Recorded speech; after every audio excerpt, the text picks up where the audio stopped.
In dehydration, we have more of this material staying in the cell, stagnating in the cell, changing the acidity of the cell, and that is how oxidants produce damage. Initially, they're a source of energy, they're a source of vitality, but subsequently, excess of this energy will produce the oxidant effect. Water is the bonding adhesive.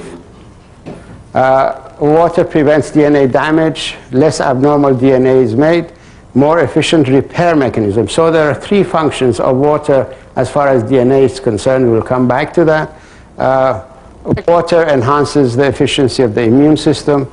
Everything in the body is born or transported on water. So dehydration produces a lot of transport problems, clogging up of certain areas and insufficiency of certain other materials in other areas.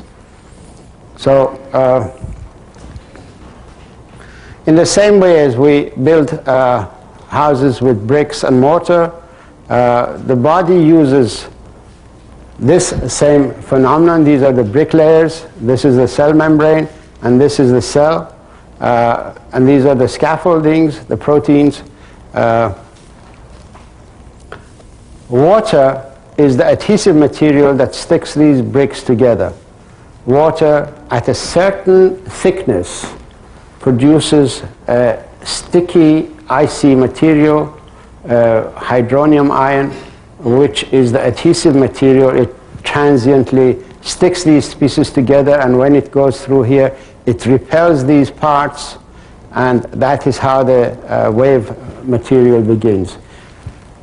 The reason why it is sticky there, because this is a more solid matter, and it's fixed dimension. Here, this is a float mechanism. It moves out of position. And that's why water becomes water as soon as it goes through that initial thickness. This is a property of water that's been recently recognized, by the way.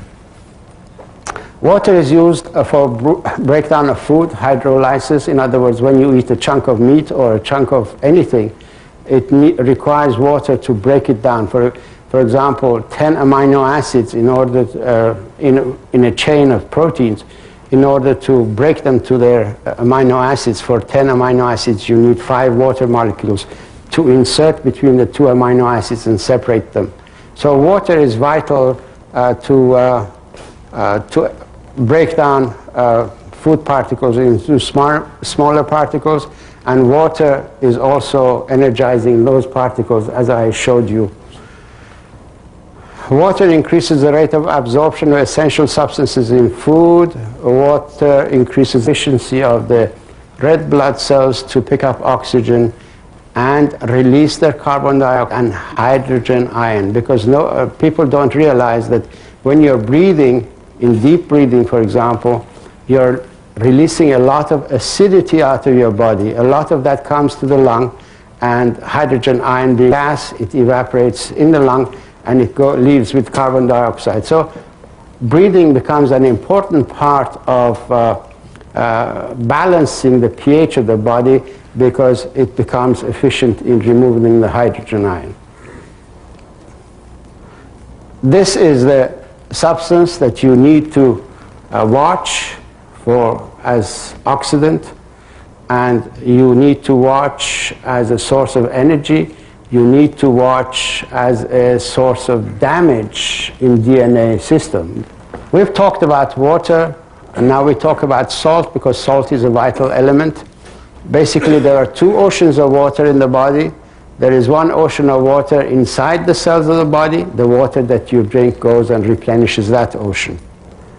Then there is the ocean of water outside the cells of the body. The salt that you take maintains the ocean of that, maintain the balance of that ocean.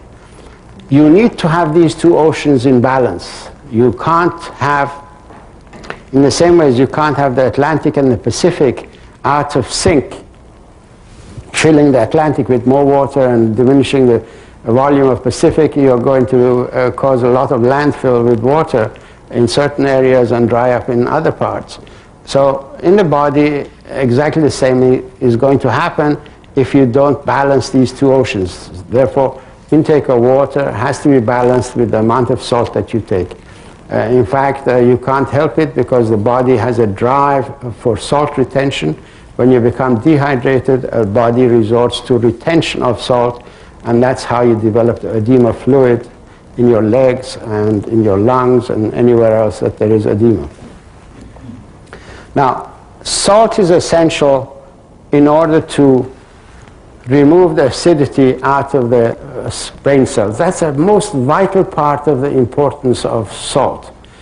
The reason is that there is a pumping system, what we call a cation pump system. Sodium, goes into the cell and hydrogen ion comes out of the cell. This protein, as it rotates, it takes 1 unit of sodium in. As it comes out, it brings 1 unit of hydrogen out. So the brain needs salt in order to maintain an alkaline pH. Without without salt, the brain will have a lot of acidotic damage, acid damage. And my own humble opinion, Alzheimer's disease is probably a deficiency of salt caused by a deficiency of water and salt in the body. Salt is vital in order to maintain a balance of the blood sugar because when you don't have enough salt, the osmotic balance of the blood is carried out by upgrading the level of sugar in the body or uric acid, and that is how a lot of people who have diabetes eventually develop diabetes because they are both dehydrated and salt deficient. Water is the main source of energy, as I explained. As it goes through the cell membrane, it turns a certain pumps, what we call cation pumps, as I explained. This time it is a sodium-potassium pump. Sodium-potassium pump, in its rotation, constantly generates energy. And when the cell is not functioning, that energy is stored in magnesium ATP. But when the cell is functioning, that energy is used wherever it is required because these pumps are available all across the membrane. And wherever there is energy required, energy is produced on the spot. It's a form of available energy on the spot. It's like having a fossil fuel generating plant and you have a coal mine next to it. You don't have to go and mine the coal and bring the coal to the power station. It is there. All you need to do is to shovel it into the furnaces. Here, water generates energy at the cell membrane exactly where it's required in order to produce a function.